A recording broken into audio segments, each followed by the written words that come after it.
সবকিছু কেমন স্বপ্ন স্বপ্ন লাগছে। ফাইনালি আমার বিয়ে হচ্ছে। নমস্কার নমস্কার। আমার বিয়েতে আমি একজন, যে কাউকে চিনতে পারছি না। এরা সব কার? আরে বাবা, বাপি স্টার্টারে কত কিছু রেখেছে, সবাই কি সুন্দর খাচ্ছে, একমাত্র আমি সকাল থেকে উপোস করে বসে আছি, ভালো লাগে না। ব্যাস, সুখের দিন শেষ হয়ে গেল।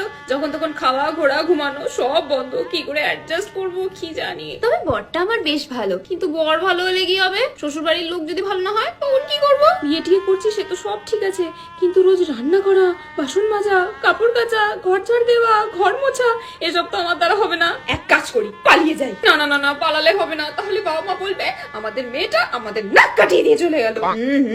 গিফটটা বেশ ভারী আছে, নিশ্চয়ই ভালো কিছু দিয়েছে। ছোটবেলা থেকে গিফট পাওয়ার, মেকআপ করার জন্যই তো আমার বিয়ে করার এত শখ ছিল। আমার মাটা যে কোথায় গেল না। আমার তো কি জন্য টয়লেট পাচ্ছে, কিন্তু এত সেজেগুজে টয়লেটে যাবো কি করে? ওহো, বাচ্চা কিতে সবাই কি সুন্দর নাচছে, সেটা তো আমারও নাচতে ইচ্ছা করছে।